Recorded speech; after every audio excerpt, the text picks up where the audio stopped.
Walter, great having you back on Culpa. I haven't seen you Let's at go. least since you bombarded me over at that DNC convention, which, by the way, was hysterical. Speaking of which, you really have a very unique way of combining satire, comedy with politics. Just recently, you started this thing called Missing a Backbone for Senator Chuck Schumer, mocking Schumer and his capitulation on the debt ceiling. By the way, congratulations on making that go viral. How did you decide on that particular message, and what impact were you hoping for? Okay, so first off, just to get it out of the way, a lot of people, your viewers are going to go, well, we shouldn't shut down the government. There's bad things. Let's just put that aside. Let's just all agree shutting down the government is bad and there's bad things. That is a negotiating tactic that has been used from, again and again from Republican, Democrat. That is and to abandon that tactic completely without getting anything in return is I can't organize people to show up for the midterms if that's how Democrats want to behave. That's my personal opinion. So I was this became a little bit personal. I met Chuck Schumer in Capitol Hill during the State of the Union. I interviewed him, and his staff members were like, "All right, you can't post this interview." And even Chuck Schumer was like, "What? Why?" And apparently, the language he was using towards Trump was too caustic and uh, you know, uh, aggressive. And then they made me like delete the interview. And the organizers of the event that I was doing this at, the press event, were like friends and colleagues, and I was like, okay, out of respect to them, sure. And they were just mean about it too. Like his staff is like his staffers are not nice. They're not diplomatic, and we're all on the same side. So that happened during the State of the Union. So that rubbed me the wrong way, like big time. So so that really upset me. Then he does this, and I was like, all right, and I'm seeing, the general consensus amongst people is that we can't organize. No one wants to show up for the Democrats if this is the thing, if this is how they're going to behave. So I was like, all right, I have spent years going after MAGA, and I'm happy to also put Democrats in my crosshairs when necessary. And I, just for context, I got out the vote to, stop Trump during the election, and I will continue to get out the message to stop Trump repeatedly. But I will also put Democrats in my crosshairs that don't want to, that want to use old tactics and not change and continue to do all these little wimpy things. Well, So first of I all, thought you're this was like the 100% funniest correct. way to do. I It, was it, like, this def- is the funniest way to do this. I was like, this is it the funniest definitely way to go about. was. Yeah. It definitely was. But let me say this. First and foremost, I'm curious how Schumer's team got you to delete it. I wouldn't have deleted it. First of all, I own it. It's my interview. I won't use it right Well, now I if didn't delete you it. I ask didn't me delete not it. to. I just didn't air it just because, the organizer of the event was like, listen, you'll screw me over if you do this, and if I wasn't just, this was a formal event where Congress people and senators came to be interviewed by influencers. So I didn't just catch them in the hallway. So Mhm. there were, and it was a very frustrating time because my number one question to everyone was, yes, we all know Trump's bad. What are you going to do? What is your plan? And a lot of people just wanted to focus. A lot of Democrats just wanted to focus on, oh well, Trump's bad. Let's talk about how Trump is bad. And I'm like, I want to know. I want to know about you, right? Like, oh, tell me about you. Tell me about you and Mhm. your plan and how we're building a coalition. What we're, and I want to hear that. I can't use. I can't go back to my audience and say, hey, everyone rally for the special election and the midterms, and the Democrats are, they're really just gonna, do nothing. Right. Because, by the way, it was Schumer and 9 other Yeah, Democrats Schatz, that ended up, yeah, Fetterman, Gillibrand. Gillibrand. Yeah. I mean, there were 9 other Democrats that capitulated and went along. I wanted to ask you because there is a ton of anti Schumer now sentiment amongst the Democratic Party, with some of them arguing that Schumer made this deal. These are the ones that are pro Schumer to avoid this catastrophic default of right our debt. I personally don't buy that as a justification, but the anti Schumers are all saying that this was merely just a convenient way for Schumer to avoid a fight with Trump and the GOP. Which way do you think? I think that there had to have been donors that stepped in and said, "This is not good for us, so it's not good for everyone else." Yeah, so I mean that there's no way, because I mean literally every Democrat was on board. Nancy Pelosi afterwards was like, I mean, these are, you have a lot of Democrats that are very risk averse, saying after the fact, like, what the hell? Like, we were all ready to do this. Maybe they, listen, and maybe they averted government shutdown at the last second, but for him to just capitulate without even pretending like he made a deal with Trump and got Right. something in return. Because let's be honest, at the end of the day, President Musk and Trump are going to, get more or less what they want. The elections have consequences. The Democrats' job as the opposition party is to, mitigate that disaster. So to say, that nothing was taken out of that bill because, and is ridiculous to me. I'm not gonna disagree with you. I agree with Yeah. you. A lot of progressives are calling out Schumer's lack of a spine, as you have. I am kind of curious as to where that particular message came from. Is it from something that another Democrat turned around and said? I mean, it's like, what did he lose his spine? Because they're fucking pissed on his willingness to just cave because they believe, as do I, that it weakens the Democratic Party's credibility, especially in standing up to Trump and some of the nonsense that we are hearing coming out of Trump's enablers. Yeah. And listen, that in that video that I posted with Chuck Schumer, at the end of that is me interviewing the new head of the DNC, Ken Martin. And he said, basically that Democrats need to do something different, because it is known that, yes, while the Republicans can be shameless, the Democrats are known to be spineless. That is from the head of the DNC in an interview with me. Just straight. I mean, I appreciate Ken Martin for his candor with me. He was just straight up when I asked him about that. And so, I mean, this isn't like, I mean, and that's a sentiment amongst people that are, not, maybe they're not, locked into it. That's just this is sort of the word on the street of, all right, they're doing this awful stuff, but the Democrats are going to be, helpless to stop them. And that's a long-standing, long-running narrative, that predates Merrick Garland. Mhm. But Ken Martin really is taking on a very difficult role at this time because everything that you just described in terms of being spineless and feckless, that was Jamie Harrison.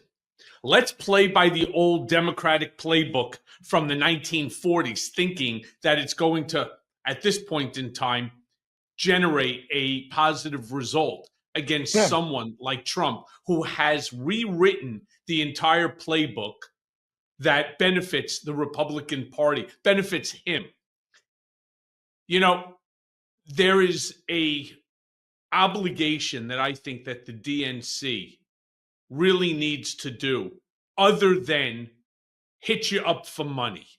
Because the other day, I don't know if you got the same email that I did, but it came from the DNC, from Ken Martin. Yeah. We're getting destroyed, right? We are what was it? We're becoming disabled. But you can help to stop this, right? Send us a minimum of $15. Yeah. That bullshit has to stop. You're not going to beat Trump with money.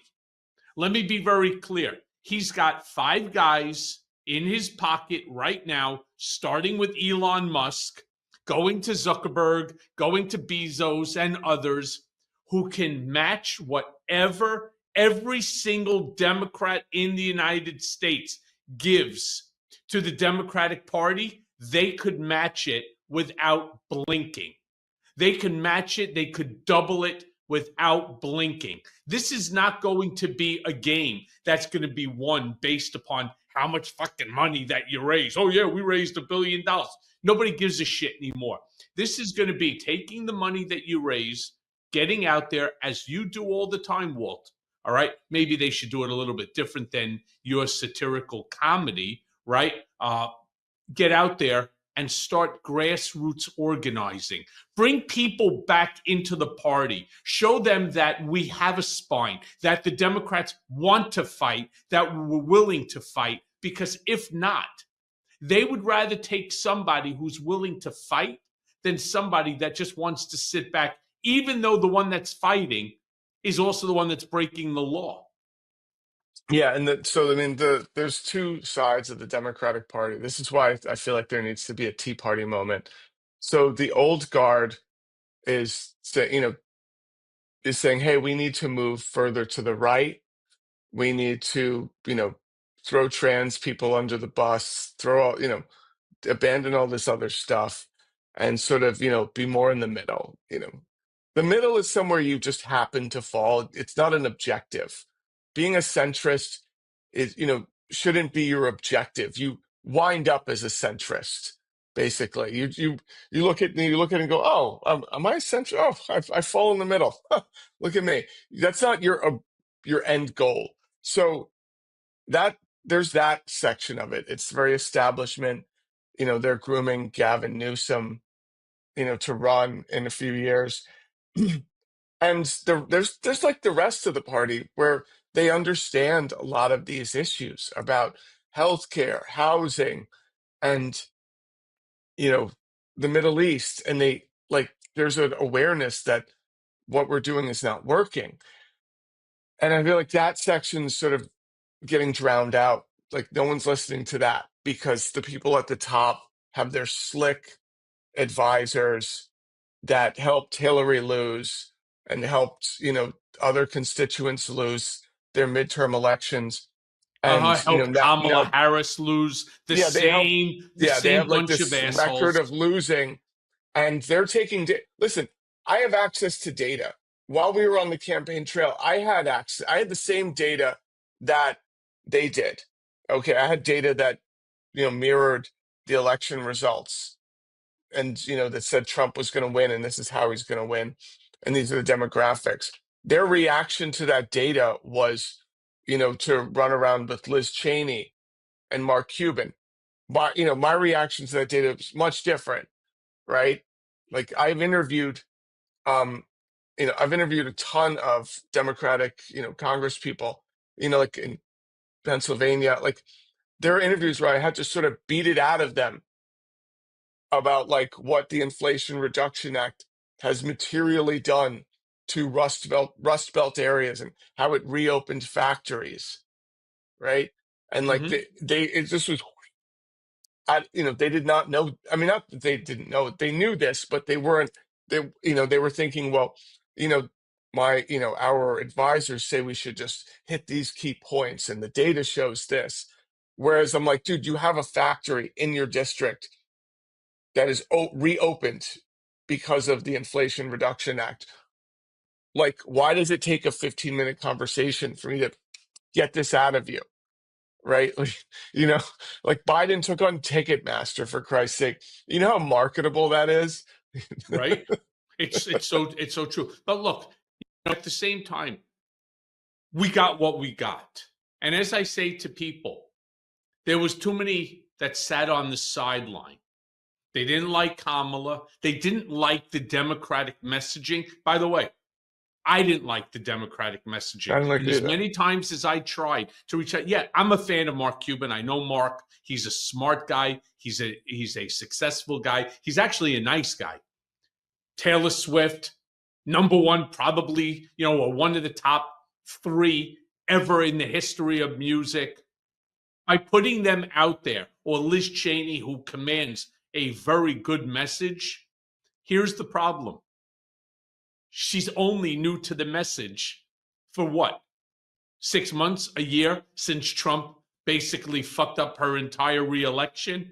Seriously, right? I don't agree with Dick Cheney or most anything that she says. So it's very hard for me to sit and to listen to her now taking a completely contrarian position. But we got what we got. And let me tell you what we got. You got now Jeffrey Goldberg, editor in chief journalist over at The Atlantic, who somehow or another gets included, as Trump will say, on a call. It's not a call, it was a chat, all right, that was started by Mike Walls, National Security Advisor, on operational war plans that were going to be taking place like within the next half hour to hours against the Houthi rebels in Yemen. Yeah, Now, no, but let me I tell you love, I this. love, I Let love me just, the progression of that, where it's like they were at first they denied it, and then they were like, "Well, no, it did happen, but there wasn't any classified information that we shared. right, We only right, shared the planes that we were using, the times that we were going to be doing the bombings, the and location. the location, how and why we're doing it, how we want to do it before Israel does it, so we look strong." Like it was, I mean, it's and it, and it's beyond. But here's really the question: because these leaked chat messages reveals, at least to me, and I am not a military guy. The closest to the military I got was 3 days in the Boy Scouts, and then I was asked yeah, to leave. Right? It reveals to me some pretty alarming vulnerabilities. We're going to get into the whole thing about the denials, the deflection, the fact that the Republicans are trying to make the American people feel like we're stupid by even asking them questions about what took oh place yeah, here. But the question that I want to ask you, they're trying to make it seem as if though this leak was some sort of an act of patriotism. Again, I am baffled by, because I see this leak as a reckless endangerment of our national security. And that, my friend, is the single most important job that any president owes to the American people. All the rest of it is secondary. The first and primary responsibility of the president of the United States is to ensure national security. yeah. It's Where do you it, where do you it's stand? like it's What's a your bad take? joke. Yeah, I mean that was like that was I. So first off, I'm happy that Goldberg brought it up now and not he didn't do like a book and like have it be part of his book deal 6 months later. I'm glad he Hmm. brought it up right now, and so we could all enjoy this like insanity. Uh, so first off, respect. Secondly, like I'm to have him actually admit that was them was major, because it was like at first they were like, wow, like they tried their usual thing of like, where they gaslight everyone. And then then it was like, no, this was actually dead serious. There had to have been multiple Republicans in Congress and Senate being like, what the hell is this? that must have been just upset enough that something, they had to have just admitted that this was their, they had to like own that as a mistake. Not that they've owned anything, they just had to basically admit that that was in the group chat, that that was a Yeah, I real mean, group chat. when I was listening to Jeffrey Goldberg turn around and they asked him, when you first got this chat, when you were placed onto this chat, what did you think as you were reading this information? Yeah, And he thought that this was a farce, that somebody was punking him, that this was yeah, some AI generated bullshit that was designed to look good to kind of screw him up as a editor in chief, as the journalist of the Atlantic, to publish information which was inaccurate and so on. And so he sat back with it until he found out, holy shit, you got F-16s over there in Yemen right now bombing this area. You have drones that are attacking this area. And he's like, oh my God. And he's reading through it and he's like, this is freaking real. yeah. I honestly, I mean, think about if it happened to you or me. You get these WhatsApp, and Signal chat things, and you're like, oh God. You get requests, and it's sometimes it's spam. You're like, ugh. And I mean, if JD Vance added me to a group chat, and it was about, upcoming war plans, I'd be like, oh, I would probably reject it and, spam block it or report it and be like, yeah, spam, of course. Like, I mean, I guess maybe because he's an editor of the Atlantic and it's not uncommon for people to, use back channels to communicate with him and give, feed him information. I mean, that's your livelihood as a journalist, Sure. is The part, governments communicating with Walter, you. But otherwise, I would have been like the spam yeah. block, the spam block. Walter, the thing that bothers me the most is the lack of accountability that any one of them are trying to take.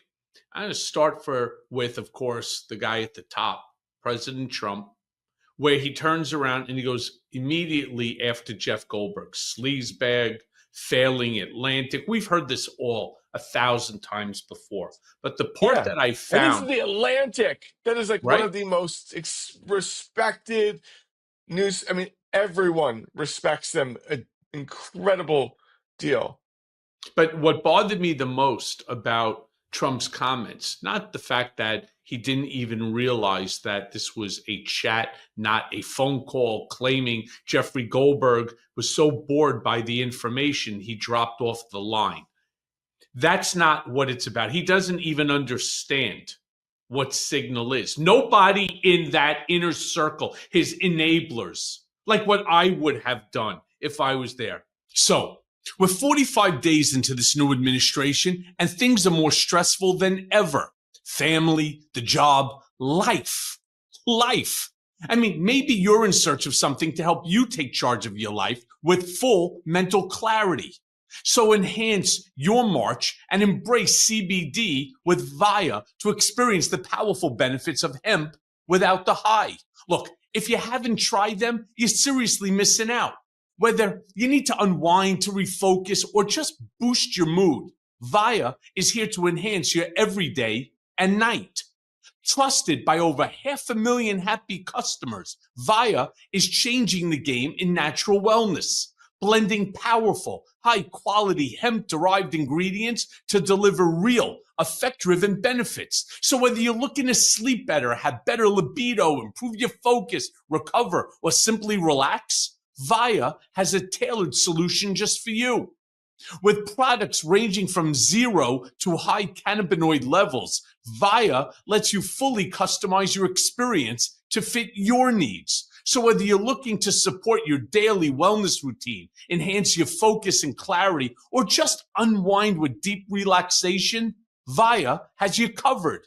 I mean, from their award-winning effect-forward gummies to their premium indoor-grown THCA flower and calming drops, every VIA product is thoughtfully crafted, made with organic, lab-tested hemp sourced from trusted, independent, American-owned farms. And the best part? Via legally ships across the USA, discreet, direct to your door with no medical card required and backed by a worry-free guarantee. I mean, look, I've tried the THC-free gummies for sleep. And let me tell you, anyone who knows me knows that I've had sleep issues my entire life. I mean, these 4 a.m. wake-ups, they just don't cut it when you're my age. I mean, where has this product been my entire life?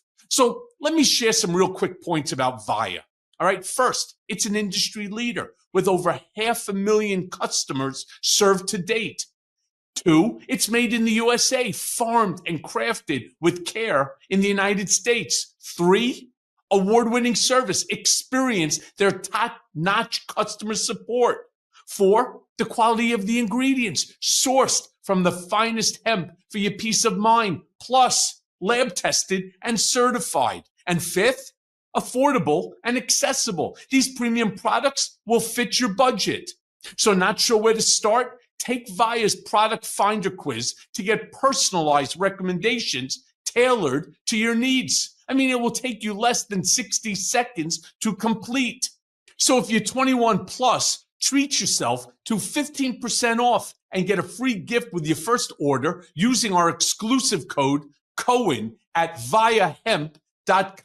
That's VIIAHEMP.com. Plus, enjoy free shipping on orders over $100. And if you're new to Via, get a free gift of your choice. And after you purchase, they're going to ask you where you heard about them. So please support our show and tell them that we sent you.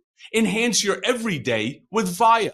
I would give him a 3-minute tutorial on what Signal is. I have Walter Masterson on my Signal.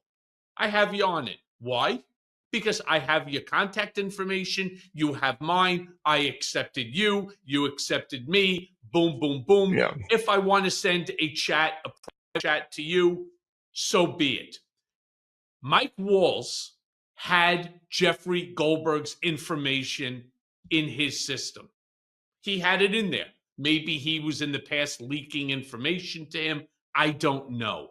All I know is the way Trump is describing it, that somehow Jeffrey Goldberg managed to infiltrate some of their phones or what have you and got himself included in this conversation, which by the way is not, and it's not classified. As far as anybody's told me, it's not classified. All right. His followers are going to think that they're just going to go along with what Trump said.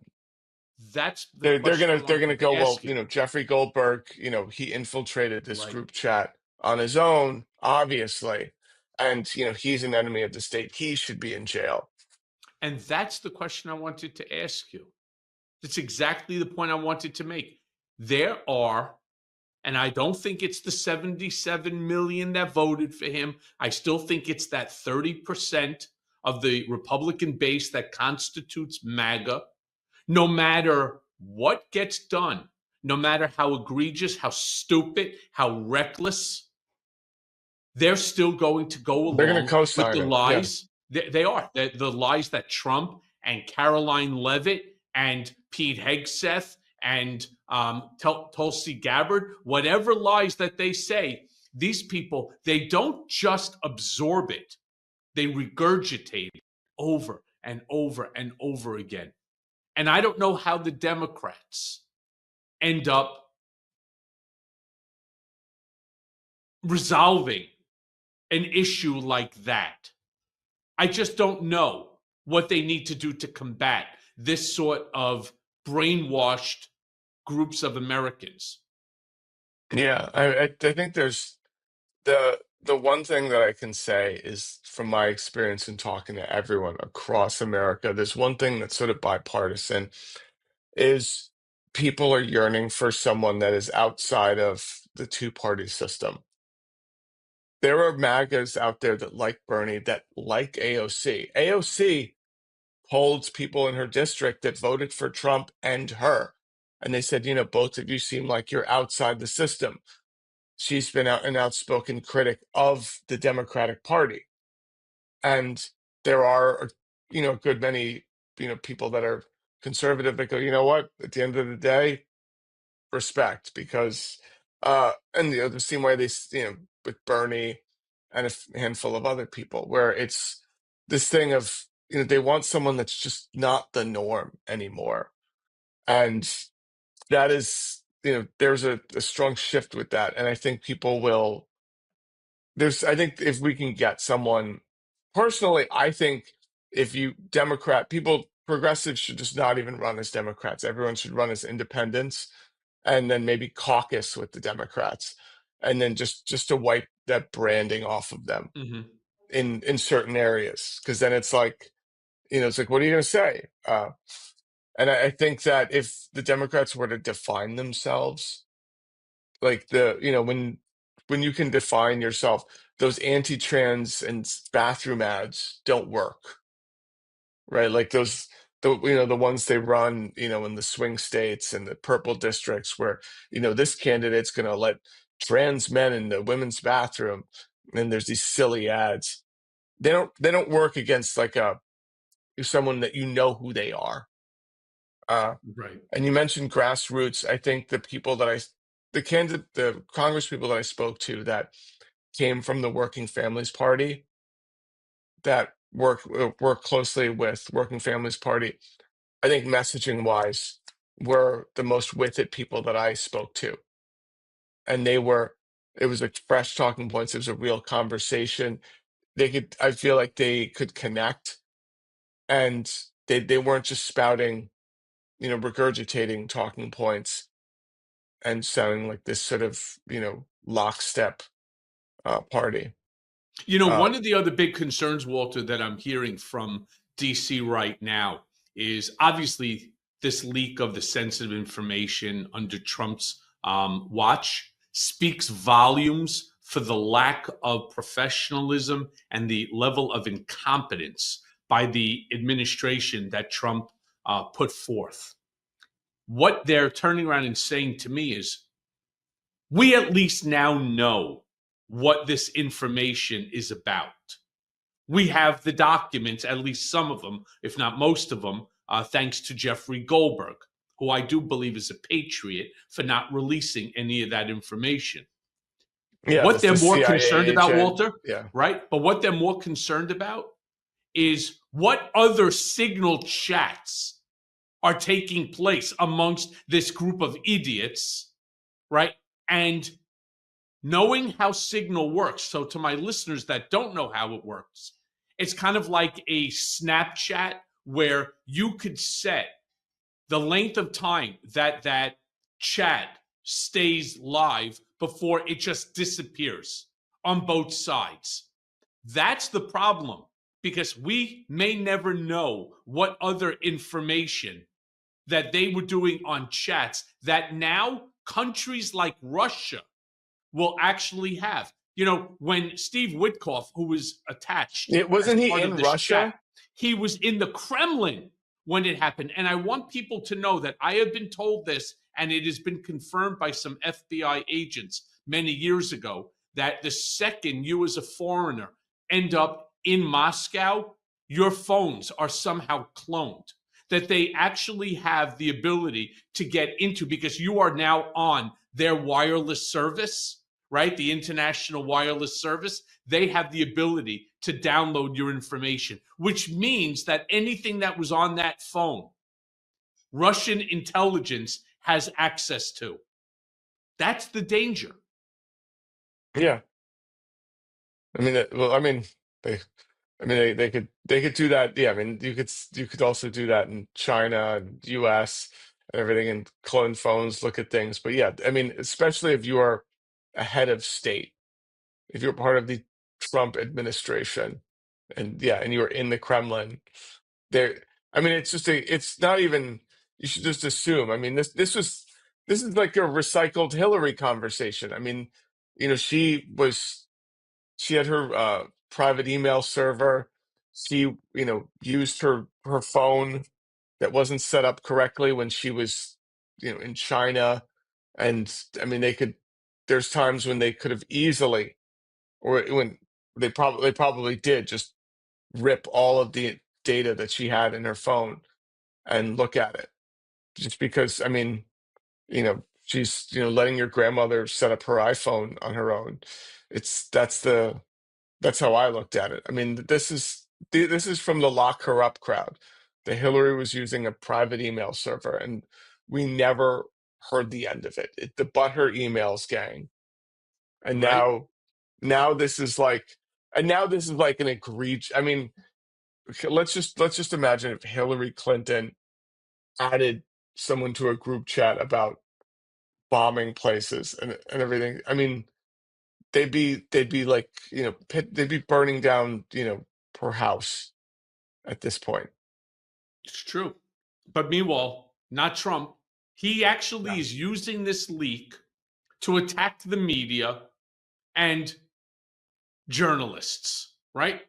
Yeah. You see this as part of a broader effort to undermine public trust in government and government Yeah. institutions. Yeah. I see this. Yeah. I mean, and he's using their distrust of, it's like, oh, well, they're the enemy of the state. They're the Atlantic, right? This is the guy who has OAN is the, official, they've got official access. OAN and what, Newsmax? Newsmax, and also, of course, Fox. Fox, OAN, Newsmax.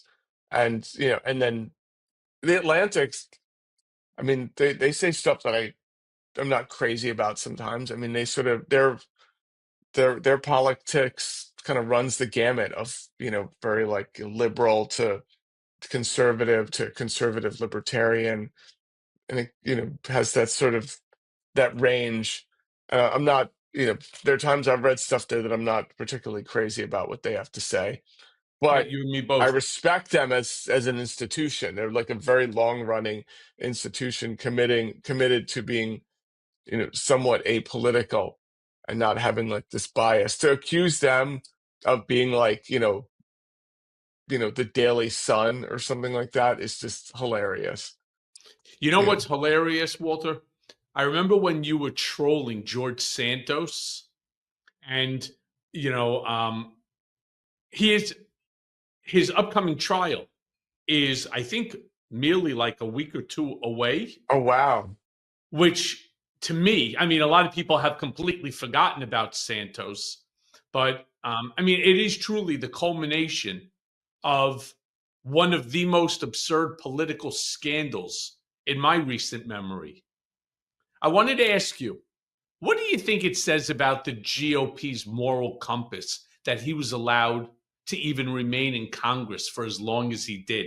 And I bring that up not because I want to attack George Santos. In fact, I spoke to him a couple of weeks ago about maybe doing each other's podcasts. He's literally out so that he could get his podcast going. That's literally in the order by the I court. was on his I'm blown. podcast.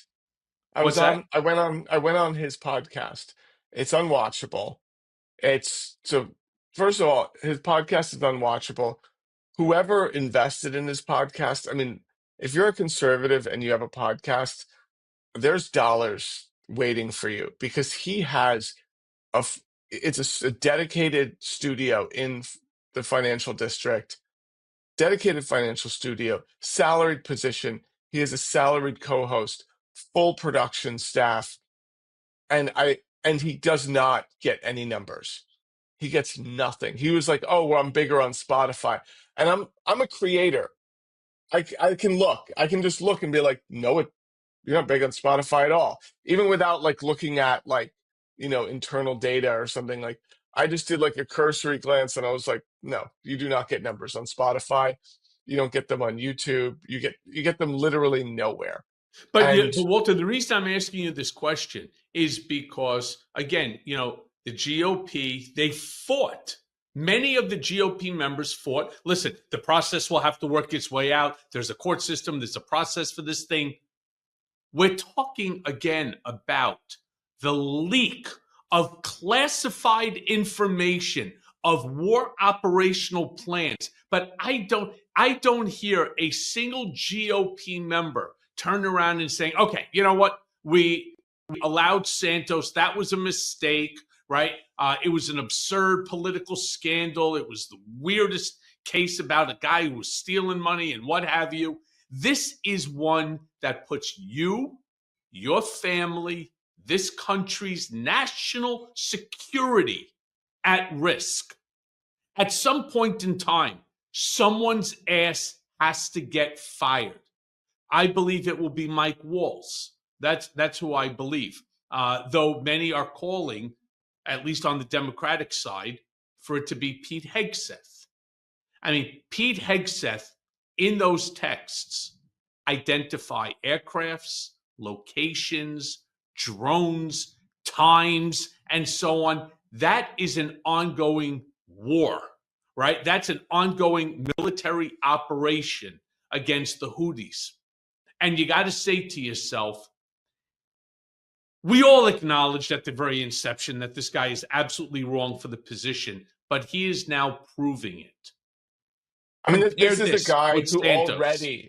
this is already, I mean, Hegseth, he was the guy that was doing a press conference, and he has this little, tumbler full of scotch or whiskey. Everyone's like, "Are you drinking during a press conference?" Right? And maybe he wasn't, but like, would you take a short glass that's filled with something that looks like whiskey and just be like, "Nah," you know? I mean, this is on the heels of that, and to have that, so I love it. So you're talking about Santos, and does it show a bigger problem? I think, yeah. I mean, it's sort of this loyalist thing where you have people, they're not necessarily competent, but they're loyal, right? They're going to be loyal to Project 2025. They know what they need to get done. These are the objectives of Project 2025. Will you get those done? Will you say yes to the president? Great. And it doesn't matter. The competency is second to loyalty. Because I mean, Hegseth got approved because Trump's not going to make that same mistake that he made his first administration, right? Remember his first administration, he wanted to send in tanks against protesters, and he had very far right conservative members of his administration that were fine with separating children and all these Mm-hmm. other horrific things that had been done. And they were like, actually, constitutionally, we can't find a justification for that. We found good justification for separating families at the border and putting them in all types of pain and castrating them and all this stuff. But this actually can't find a constitutional basis for it. And then he lost his temper and said, "You know what? I'm not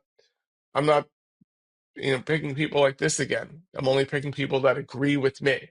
So you're going to get people whose competency comes second. Yeah, well, it's true. And you know what? Knowing Trump as long as I do and knowing him as well as I do, I'm going to tell you what I think the whole problem is here. I'm going to sum it up in a nutshell. Trump has managed to normalize dishonesty. There's no doubt in my mind. He has Yeah. managed to normalize dishonesty, not just to his base, but to the entire GOP and to many independents and Democrats as well, centrist Democrats, because they're just tired. They're tired of all of the dishonesty that goes on. I'll tell you what the problem is with this normalization of dishonesty. It emboldens lower level politicians to follow suit.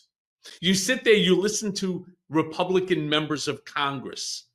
They fucking lie to you right to your face. Whether it's while they're on, whether they're on the dais there in the House, right, during a hearing, whether it's in the halls of Congress on television for their 5 minute interview with Trump to show, hey, look, Donald, look over here. No, over here. I'm a loyalist. Listen to what I'm saying. I'm following all of your talking points, right? Yeah. Biden's the worst. America's a shithole, right? These MS-13, these Tren de Araguas, right? They're all 100%. We don't have to give you names. We just did our due diligence. They're all off now in Venezuela, and we're only paying $6 million to house them. Look at how brutal that we were. Yeah, but Mr. President, quick question for you. There was one guy, at least that we know for 100% certainty, that was a coach of a professional soccer team. And that wasn't a tattoo, an MS-13 or a Trenderagua tattoo. It was actually the tattoo of the team. And I think it was like Real Madrid, right? How do we get him back? Stop. Don't worry about it. He was not. He may have been part of both. I mean, they just lie to you, and they lie and they lie. And Well, again, the they know goal. that the media right now is siloed, and that, I mean, I think this is a problem with the media, and it's a larger problem with progressives in general. So, like, first of all, they know, they're like, I can just lie to you. It's not going to reach my base. Like, my base isn't going to care. My district isn't going to care, right?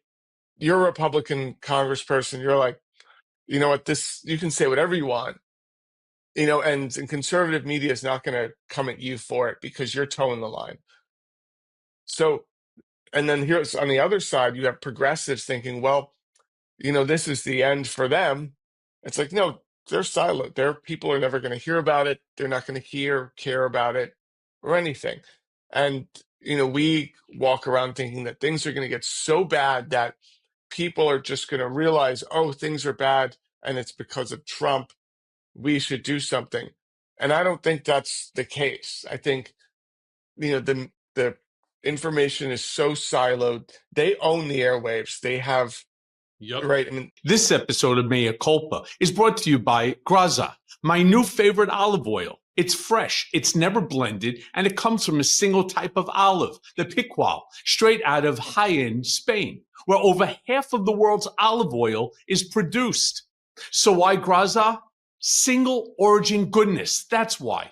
Only one olive from one region. No mysterious blends. That means a traceable, a fresher product without mixing in any low grade or unknown oils. It's super fun. It has squeeze and spray bottles too, so there's no more messy tins or drippy spouts. Just aim, squeeze, and go. I mean, there are 3 types for any task that you have. One, they have something called frizzle. That's their newest, with a higher 490-degree Fahrenheit smoke point, which is perfect for frying, crisping, or grilling. Sizzle at 410 degrees Fahrenheit, which is an everyday cooking oil for roasting, marinating, and sauteing.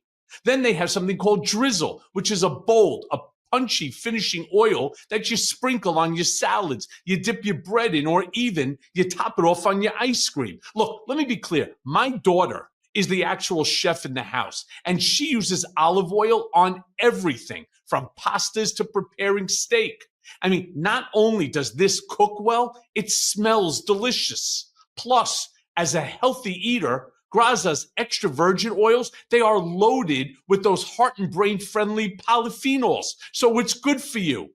Look, so here's what you get. You get 10% off your first order on Graza's site. But I personally suggest grabbing the trio. That's all the 3 squeezy bottles, the sizzle, the frizzle, and the drizzle, so that you're set for every style of cooking. So head right now to graza.co and use code Cohen to get 10% off of Trio, which includes, again, sizzle, frizzle, and drizzle, and get to cooking your next chef quality meal. Again, head to Graza, GRAZA.co, and use code Cohen, COHEN, to get 10% off the Trio. And I love saying it, sizzle, frizzle, and drizzle. So get cooking now. they own the airwaves. They have all of, they have the biggest microphone right now, and it's going to get spun in a different way, right? They will find a new villain of, trans people, immigrants,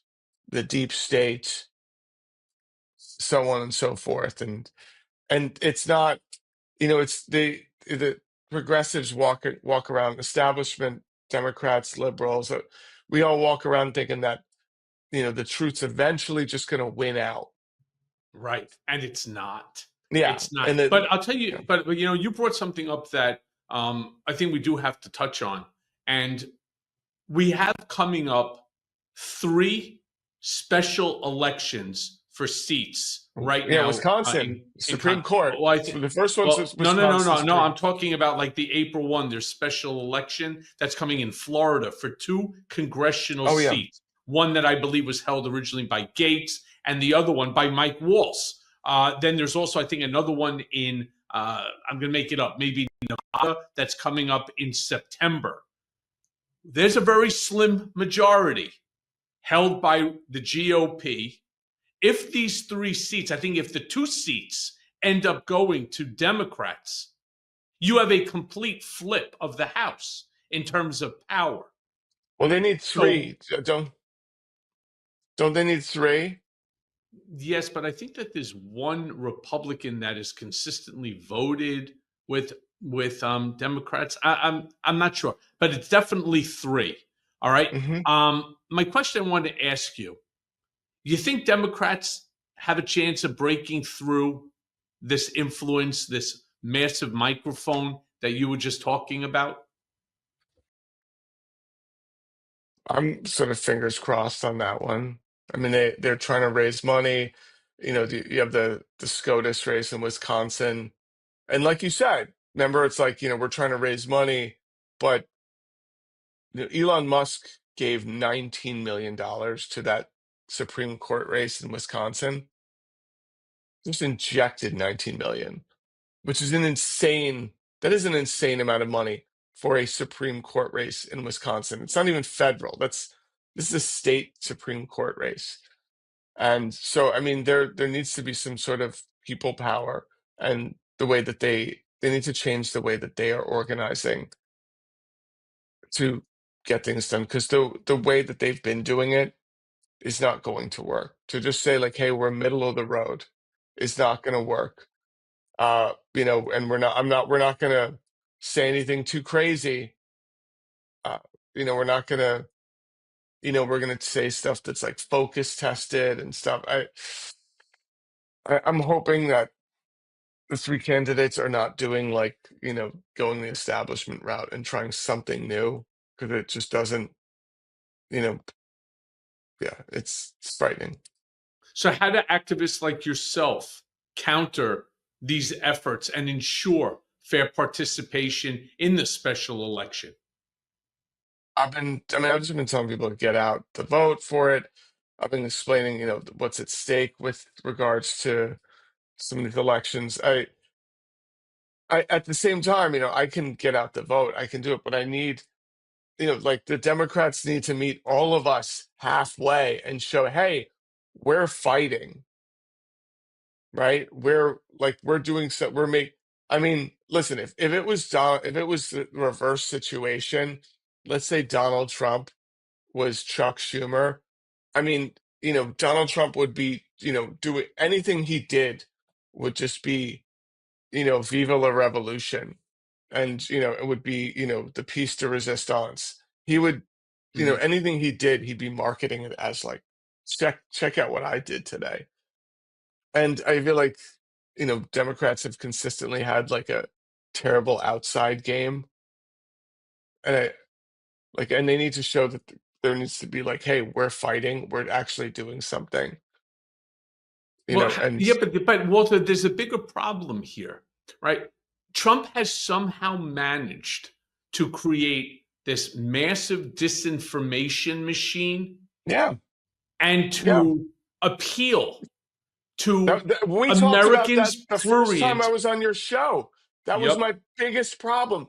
The first time I was on your show in 2021, I was like, there was this disinformation machine out there, and no one knows about it.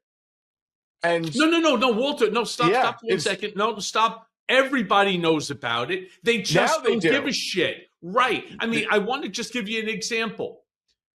You turn around and you see this professionally edited, filmed, um, almost like docu clip on the Venezuelan migrants that were being deported and sent to an El Salvadorian prison.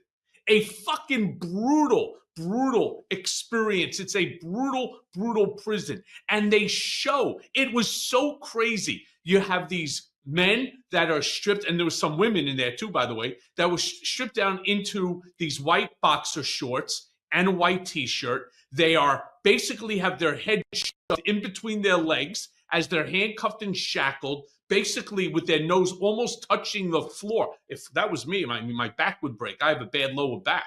I mean, I don't know how they're even doing that. They shove them, they shave their heads, they shave, all their facial hair, the whole 9 yards, and it's being done to calming, soothing music. To For the me, it ASMR. reminded me so much. It reminded me so much of like World War II propaganda during the Nazis, when they would have musicians playing the violin and the cello and so on as the new entrees were coming into Auschwitz. These acts by Trump and his administration, all right, is condemned, at least by Democrats, as inhumane, politically motivated, and so on. The problem, though, is you see Trump and Tom Harmon and this administration as fearless, as fighters and getting shit done, despite the fact, if you compare apples to apples under the Biden administration or even under the Obama administration, more was done there than what's going on here. They just don't do it the same way. That to me is the problem. Yeah, I mean, they're not doing it in the most painful way possible. They weren't. I mean, yeah, under the Biden administration, it was, he supposedly deported more people. I mean, that's also because of what, Title 42, where you can just, you can deport people like 50 times because they're, they're going to come back because they're not being processed under Title 42. That's the possibility. But I mean, yeah, they're not like publicizing it. And that is actually, you're right, because here's like this core part. So Biden was deporting more people. Now, that's why I didn't like Biden. That's something I disliked about him. But I thought MAGA would like him, right? I'm like, Right. well, he's deporting a ton of people. I thought MAGA would like this. No, he's not No. deporting enough, right? Now, another reason I didn't like Biden, he approved a record amount of drilling permits. I didn't like him for that. There was the Willow Project. There was all these things, record amount of drilling permits. However, he was being bashed because he wasn't drilling enough. I mean, when I show people the numbers, I have sat with MAGA and said, these are the numbers. This is how much Trump drilled. This is how much Biden drilled. Biden drilled way more. Like, he was drill baby drilling. To say that he wasn't drilling enough is, a very, very hard thing to say, given that there was, like, the numbers were right there. You can't Walter, it's dispute those. all part of Trump's disinformation. It's part of the GOP disinformation Yeah, and platform. that's my biggest problem, is that there's no, I'm just a person who makes TikToks and YouTube videos. There needs to be something institutionally that is, fighting this disinformation, that's like aware of it and running counter to it, because it's not, this disinformation was allowed to fester. Like, undocumented immigrants pay, what, $98 billion in taxes every year. Mm-hmm. They don't know that. Uh, Biden drilled more. They don't know that. Biden, Created more deported. jobs. There were more Yeah, businesses coming back to America. There was better yeah, relationships with our allies, better relationships even with our yeah. adversaries than they want to make. But all this, let me end our show because the hour goes by unfortunately too quickly. All right, I want to bring you for this, right? Because I want to stay on this disinformation crap right now. Russian propaganda is thriving in US social media spaces. Oh You yeah. go onto X, you go onto all of these social media platforms, the Russian propaganda is everywhere. So I wanted to ask you, as a creator, have you noticed an uptick in disinformation being spread by Trump supporters of this Russian propaganda? And how do you think Oh that yeah. you, as a creator, me, as a media sort of personality, and so many others, what do we do to respond? I mean, there needs to be something done, like, on an institutional level, because it is just so, it's like a barrage, and they're very targeted with it. they're not just targeting, they're targeting the left, the right. They know what to say to make left-wing people, because there's plenty of left-wing people that are anti-Ukraine, and there's plenty of MAGA people that are viciously anti-Ukraine, and the narrative of gets really lost in it, because it's like Ukraine's an independent country. Putin in an interview with Tucker Carlson straight up said, like, this is our land. Like, historically, this is ours. And they, yeah, I mean, and it's like a barrage, and it's very insidious. I actually can't tell you how to fight against it, because it is very insidious, and it plays on people's hatred of, you know, NATO, and people's hatred of, the establishment. And it makes it seem like, this is, it makes it seem like Putin is the good guy in all of this, which is absurd. And it's playing on sort of this, people are kind of fed up on every side of the United States imperialist actions. So to play on, because the United States is, it's an imperialist actor. And for, but then right now they're saving Ukraine from it. They've been saving Ukraine from just a full-on genocide. And what's happening in Gaza and the West Bank would be happening to Ukraine if it wasn't for the United States, mitigating that with Russia. Um, so, it's hard to give that narrative to people and have them be like, rah rah, United States, because there's a lot of information people need to understand, like that there's a lot of history people need to know to like explain this. And it doesn't help when Vladimir Putin is paying American influencers what, like 10,000, 100,000 a month to say good Hmm. things about Russia. Sure, sure. And I mean, that we allow it to happen. Could you imagine? I was looking at what like Tim Pool and the other guys were getting paid, and I was like thinking to myself, I was like, if someone came to me with like 100, 250,000 a month, say nice things about Russia, and I'm like, would I like, I've turned brand deals down before, but I'm like, God, that's, I mean, how do you even say no to that as a little, Well, that's conservative unfortunately creator with no morals? what Elon Musk has, and that's money. And so, money goes a long way. Walter, thank you so much for Oh my joining me, God, it's my always a brother. pleasure. I will be seeing you hopefully very, very soon. I do know that in the upcoming weeks, there's going to be a whole slew of town halls here in New York. So I hope to see you at them. Let's go to a town hall together. Done. Yeah. I'll Yeah. speak to you soon, And my brother. everyone, follow me on YouTube. YouTube They're Walter hysterical. Masterson. All right. Walter, Thanks, thank you, my Michael. buddy. I'll see you soon.